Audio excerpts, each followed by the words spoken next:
Is Elden Ring the quintessential open world game of our time? And with that in mind, I would say that like an Elden Ring is a lot more like a Twilight Princess in a lot of regards. There's certain areas that are so like, okay, now I'm in the dungeon, that are so like exquisite. Yeah. And so you end up having this feeling of like you discovering it yourself. Or it's always like picking at your mind, like what is going on in this world. Yeah. Hi, and welcome to On the Games, a show with two souls. Got me, Giorgio, my co-host Mark O'Mara. Hello. Wave to the cameras. Wave to them. Hello. Today we're going to talk about Elden Ring. Yes. Yeah, we're going to get into it. So, basically, you and I talk about games a lot, right? And amongst all these games that are out there, there's a lot of open world games. I would argue there's too many of them. Too many. You got to justify the open world. And then there's Elden Ring. Little old Elden Ring. Just a little old Elden Rings. It's kind of redundant. Little old Elden Ring. Yeah. It's like little old orphan Annie. Yeah. Well, not really, because she's an orphan, so it's presumed she's young. Yeah. Can you be an adult orphan? These are some of the questions we're going to answer for you today. So, when it comes to Elden Ring, okay, you and I have talked about it a lot. We think that they're actually doing open world games correctly. Yeah. So we're going to discuss that. We're going to prove our points, yeah? So why don't you open us up on some of these supporting points we got here. So I think to start out, for those who don't know, Elden Ring is developed by From Software. Came out in 2022, so a couple years ago. It's crazy. It's 2 years ago already, dude. Insane. And yeah, it's like the new Dark Souls series. Like Miyazaki's already talked about how he wants to do multiple games within this new like IP, and they're done with Dark Souls after 3. That's done. The whole storyline, the whole world, all that's done. So they're going into Elden Ring, and it's huge. It's real big. There's horses now. You can ride them. You couldn't do that in Sekiro. Or No. Bloodborne. Or Dark Souls. Yeah. But yeah, the game's huge, you know, and I think that's one of the things that is like the first point is like, in terms of it doing open worlds right and stuff, it's also has like a huge open world that you're in. Like it's massive. Like I remember when we were playing it, it's like all of us, because we were like in chats and stuff, we'd be sending messages whenever we found like a new map, because it would expand your map when you open it up. Like when you start out, the map covers the whole screen, but then you realize that's like, it's just a tiny little section, you know. And then as you find more maps, it just keeps getting bigger and bigger and bigger, and then you go up those like elevators or whatever that like take you to like the Great Plateau or whatever it was called. Yeah. And the game's just huge, you know. It's really big, and it's one of those things where when you're standing on certain cliffs and stuff, and you see the whole scenery, and there's all these mountains, and there's a castle on the top of the mountain, like you start trekking over there, and like you actually go over there, you know, and it's like, it's actually there. It's not like a lot of other games where, you know, are like at least what we're kind of used to in the past of, you know, some of those things are maybe just like an illusion. It's like a small model that they made to like make it feel big. And then when you actually go there, there's like loading screens and it loads up a whole other environment technically.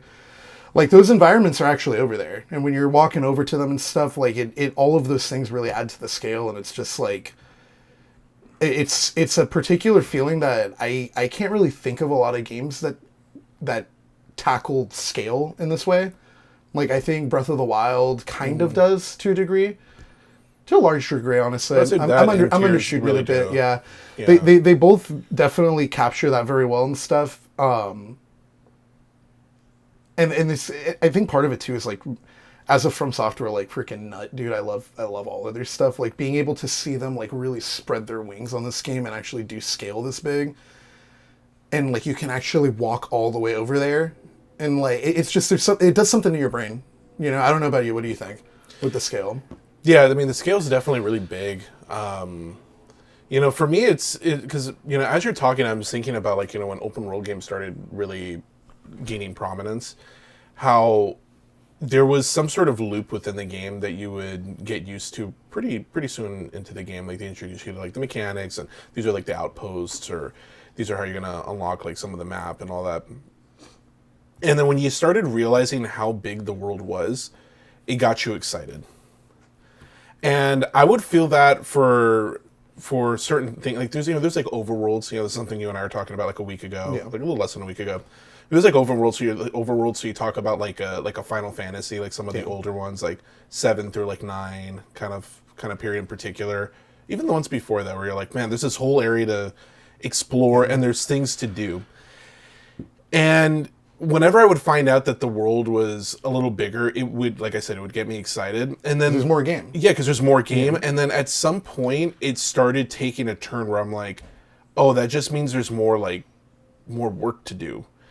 And so I'm kind of, you and I we're on the same side of the page, or the spectrum, if you will, I think is a better way to put it, when it comes to like and dislike of open world games.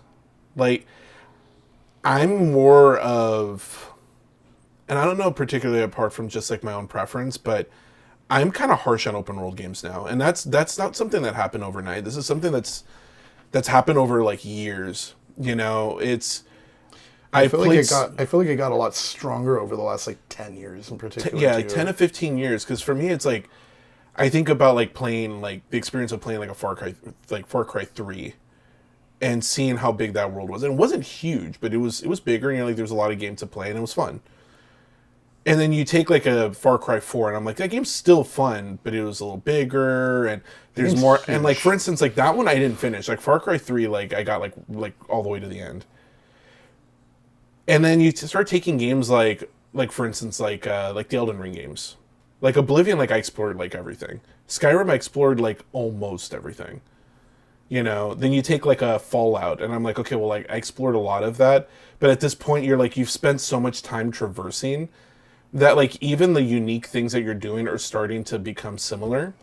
And I think that's where I start to draw a lot of issue with, where it's like, yeah, you can make the game huge, but like that doesn't really tell me much about the game, apart from like there's going to be systems in it that I'm more not 100% going to dislike, but like more than likely there's a strong chance that I'm going to dislike it. Mm-hmm. Okay, like I've explained my disdain for resource gathering and building in these games,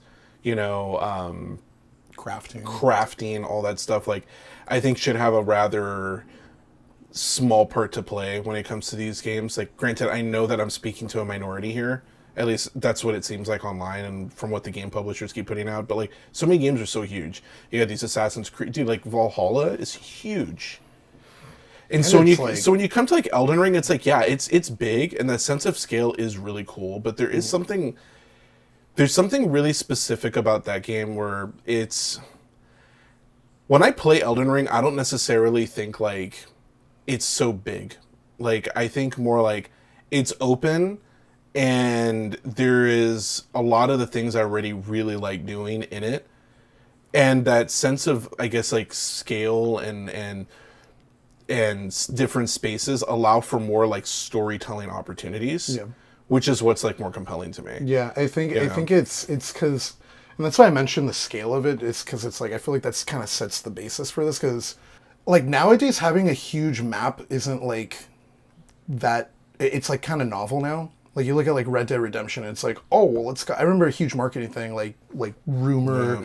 Oh, it's got the entire Red Dead 1 like map attached to it. Yeah, it's in the corner. Then you like play the game, and it's literally like, here's Red Dead 2 map, and then there's like a little tie down here, and it's like Red Dead 1 map. And you never go there, you don't do anything there.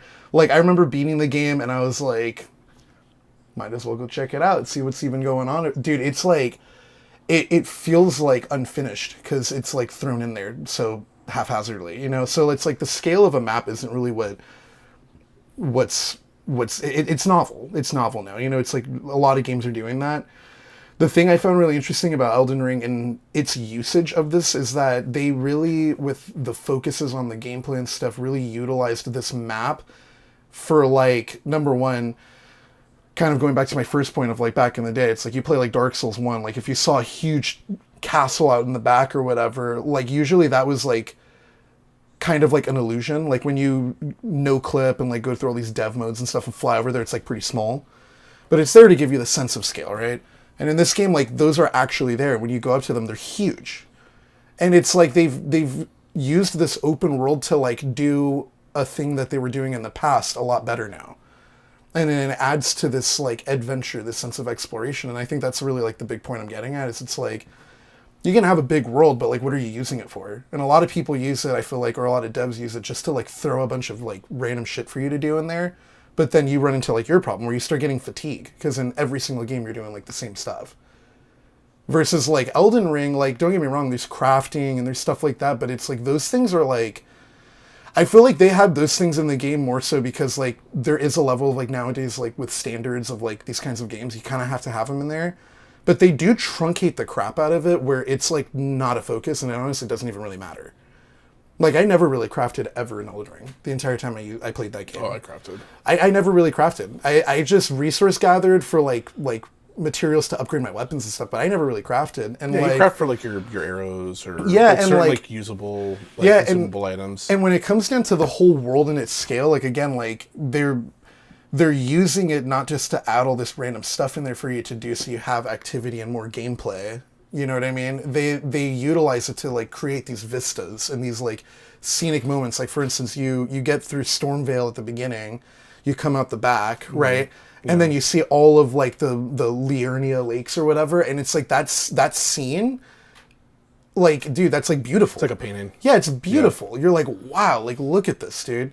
And like that's what they're like orchestrating their map for, and that's what they're like creating these different pathways for you to go to like orchestrate these little moments. You know? And it's setting the scene for the bulk of what the gameplay is, which is the exploration and overcoming challenge. Yeah, you know.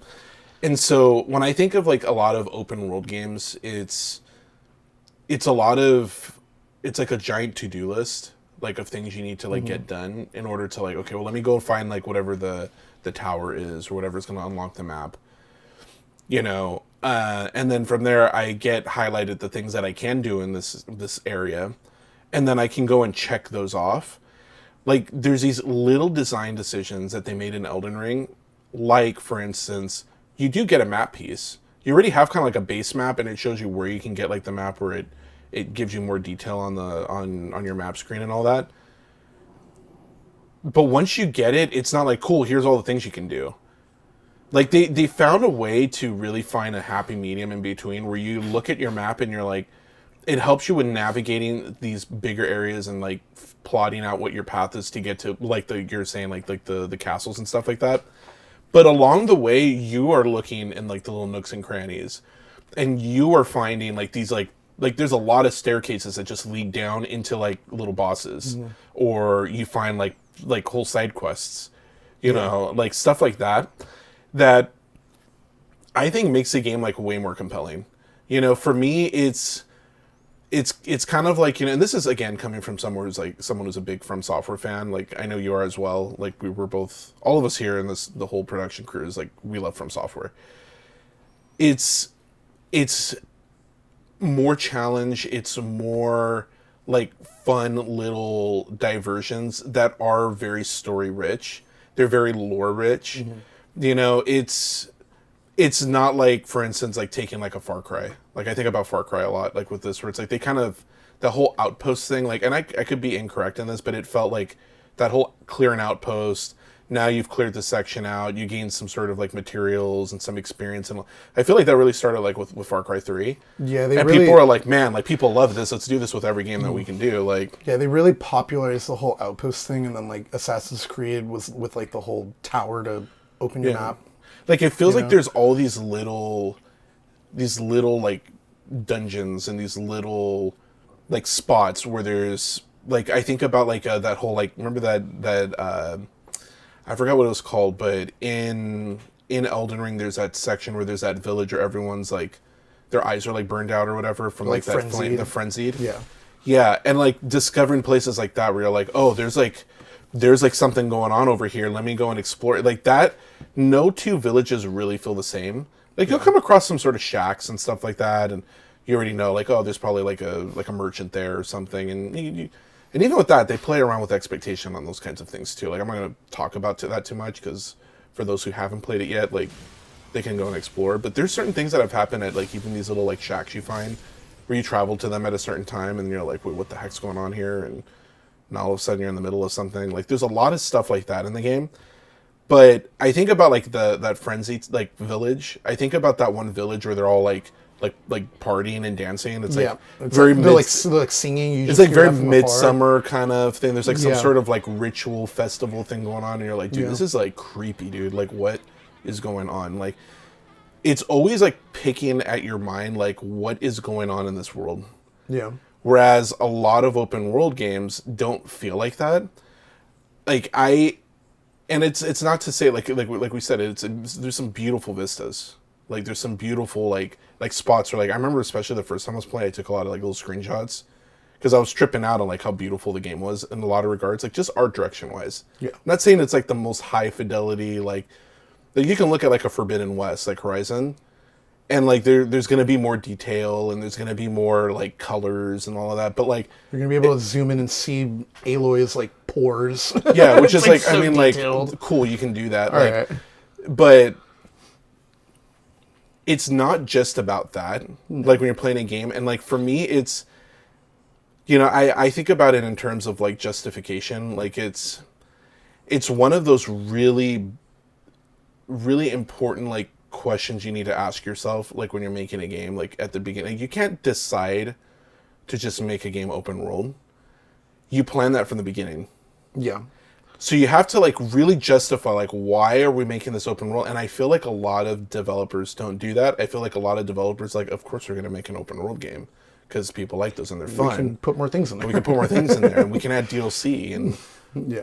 granted, I'm not speaking for every dev, and I am like, this is one of those, as I'm sure people who are listening to me right now, like, I am quite jaded with the open worlds. Okay, even my beloved Zelda's become an open world. Okay, and I love it, like, in a lot of regards, but like I've said in like I said in our Tears of the Kingdom episode, I'm It's like, very. I go to it for very different reasons. Than I used to. still miss like a Twilight Princess, and the people could argue that's an open world, and I'm like, yes, but it's much more directed, and with that in mind, I would say that like an Elden Ring is a lot more like a Twilight Princess in a lot of regards. It's huge, but there is a level of containment in like what you're doing. You're gonna hit points in Elden Ring where you're like, I cannot get across this, or I see the map on the other side, or I see the other side on my map. Yeah. How do I get over there? You're like And- scouring. You're like, how do I get up there? How do I get up there? Like, yeah. it seems like you should just be able to go there, Yeah. but there's some other way that you haven't yet found. And that sense of exploring, that sense of discovery, I think is what make open worlds, like, I think that's what you can get from an open world that you can't get from one that's not open. Yeah. And Elden Ring is doing that right. Yeah. You know? Then there you've got like, there's all these little dungeons, these little caves, and these little spots and all of that. You got these little villages and all. And then there's like legacy dungeons where like you get to like the college. Like, I forgot what it was called. In Raya Lucaria. Raya Lucaria. So you get to Raya Lucaria, you know, or you get to Volcano Manor, you know. That place is dope. Or you get to like just like underground, like that whole like moons, like The necropolis, the necropolis. whatever it's called. There's certain areas that are so like, okay, now I'm in the dungeon, that are so like exquisite. Like, you're really excited to find these little areas because they're a lot of fun. Mm-hmm. Like these caves, and like all of them are a little different. There's all a little to like a lot different. Like, let's face it. And then you've got like these like legacy dungeons, which are just, that's like classic From Software. Yeah, I think like in art in general, there's like a thing called awe, and that's basically that indescribable, like, certain pieces of art. Like, you look at like Van Gogh's like Starry Night or whatever, and it's just like there's something that draws you into it, and you're just like, Like AWE. Yeah, and you not start- AWW. yeah, and Not yeah, like, yeah, aw. it's awe, like awe. That's like, how I feel with most open world games. Yeah, and like for the medium of like video games and all that, like From Software I think is like really keen on that, whether it's like deliberate or not, and like they end up, and I think it is pretty deliberate, to be honest. It's deliberate. But they encapsulate that a lot, like it, like even just like certain boss intros and stuff, it's like people always would talk about like Ludwig, like the fight of him, like when you get halfway and then he like gains a little sanity, and it's like that little cutscene you see, and it's like those are like those little cutscenes for these battles like are almost like these little paintings that are like moving for like a few seconds, and like they really do encapsulate like that awe. And like when I look at Elden Ring, like I was saying with the vistas and all that, but it's even like with the bosses and it's even with the story, like they utilize all these things and they utilize the open world in order to like push further with that in its own unique way. And I think a big part of it too is it's like you're talking about it like with the merchants and all that, like, you know, you find this village that's this, or you find that village that's that, and this merchant's here, and you start learning, you start piecing together like what happened. Because all the game tells you at the beginning is like, there's all these gods, there's all these demigods, there's all these like Elden lords, and then there was the shattering, and everything's gone to shit, and it's like post-apocalyptic, because that's the game's technically post-apocalyptic, right? And like it's like post-punk. Well, needless to say, it's like post-apocalyptic, and you're like this trying is to figure that out. This is a joint division of From Software games. Joint division. Oh my goodness. But yeah, like I think a big part of like all of that awe and all of that stuff is it's like when you're looking at a painting, why there's awe is because you're kind of figuring stuff out when you're reading it or you're looking at it, you know, like impressionistic art, you're like figuring out what it is and stuff like that. And like when you look at this game, like I think there's games that like if they had a village that they wanted to be, like the people are all frenzied or whatever, they'd like have a little cutscene when you walked in for the game to literally tell you like what's going on, whether it's abstract or not. Like it's the game inputting into you, the player, to like show you something's up, right? And like FromSoft, in most situations where like another dev would be like, okay, we need to have a little cutscene here just so they know that like, something's happening, like as it triggers something in your brain, you're like, whoa, cutscene. They choose not to do that. Yeah. And so you end up having this feeling of like you discovering it yourself. Or maybe you saw it and it's stuck in your head, and then later on, like 20 hours later, you read a description of something and you're like, oh shit, that was probably what was happening in that village. And it's like, now you feel like you solved it, and it adds to that awe, and it adds to all those feelings and stuff. And like, overall, like FromSoft has always done this stuff. That's like why people are like, oh, like they don't really tell you the story, you kind of piece it together, and it's this very unique experience.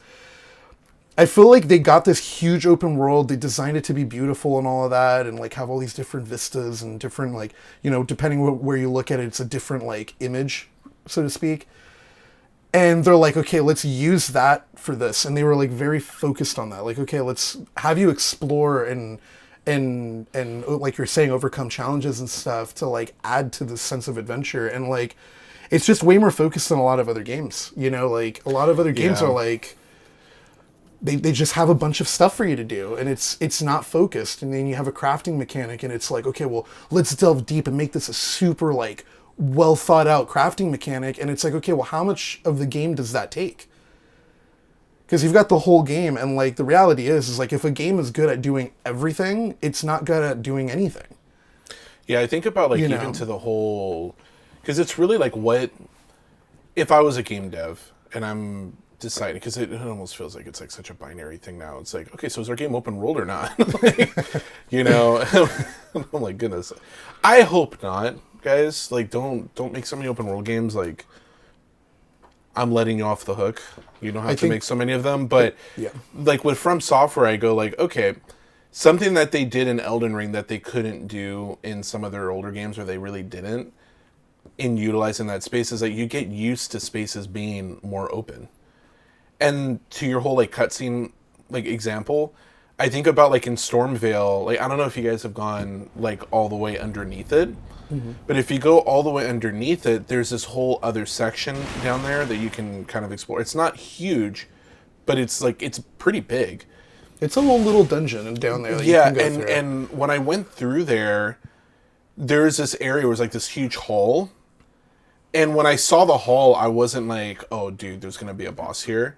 I was just like, oh, this is like another area in this obviously like big castle that I'm walking through. Let me go pick up that item, this or that.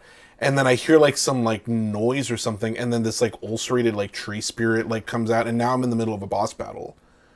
And it's stuff like that where I'm like, okay, like that's utilizing the space, because like open world, like I think like what you get from like the open world and having it all interconnected is you make it feel more immersive. Like the spots that are seated in it, because they're all connected, you're able to go like, oh yeah, this in relation to that area over there or whatever. Like that's like we're in this whole same world. And like I think that they are utilizing that like really well. Whereas a lot of games, again, it's like they just want to make this giant area for you to spend like more time in, and I'm like, I don't know if that's necessarily like what I'm looking for in a game. Like I want something that's more focused. And so it is nice to be able to like have a game be open world and still feel like really well focused. Like Yeah.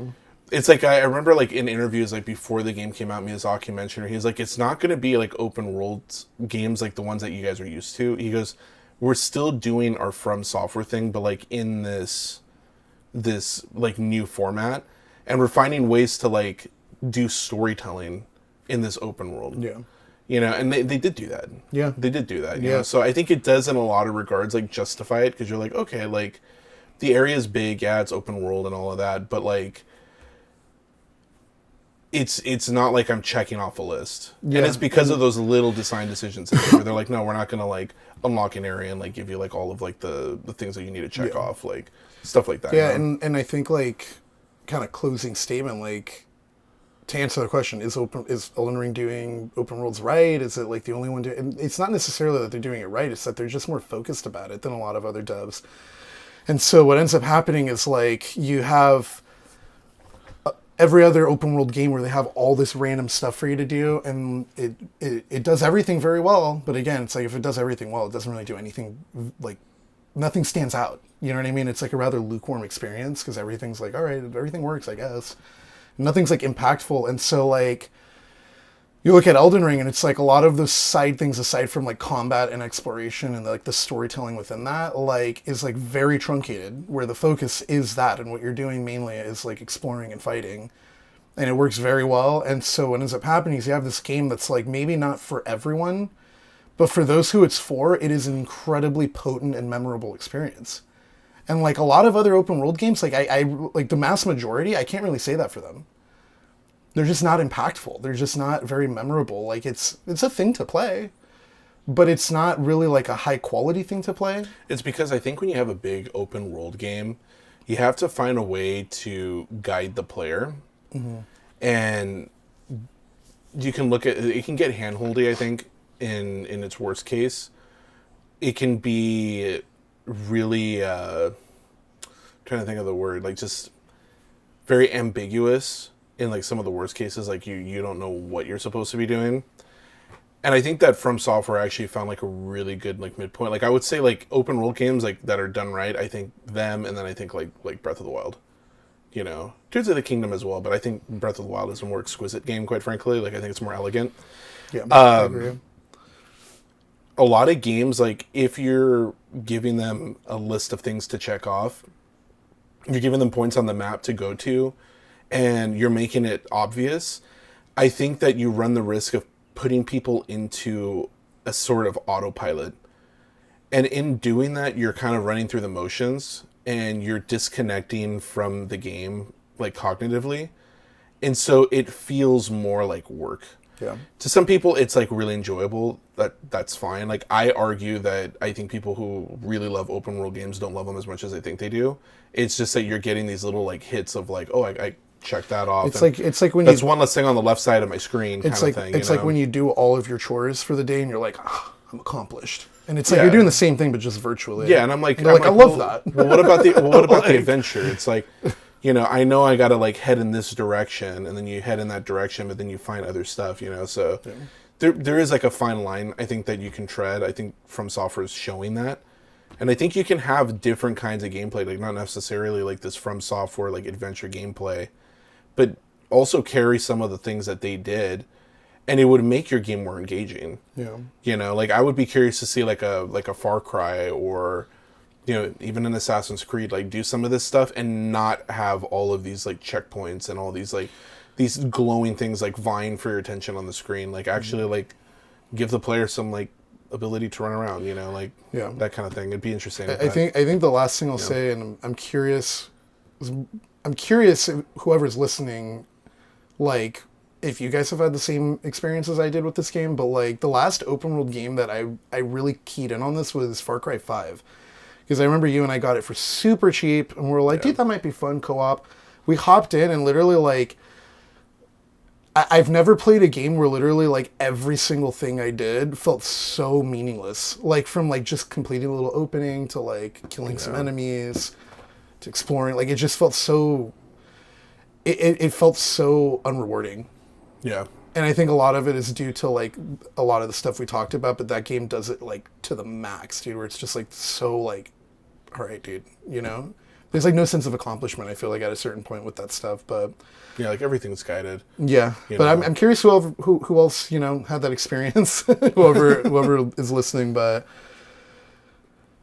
Yeah, I think that's about all we'll go for today. We went a little bit longer than we anticipated, but... Yeah, and for what we're talking about all this, too, because we are prepping for this DLC. Yes. So all three of us have been replaying and working through it and refreshing ourselves, and in playing it, Yeah.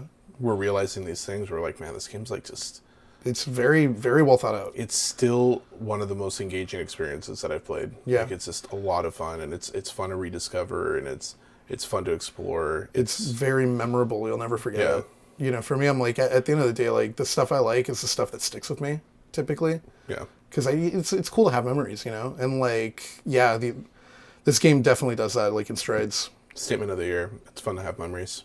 Should put it on a shirt, dude.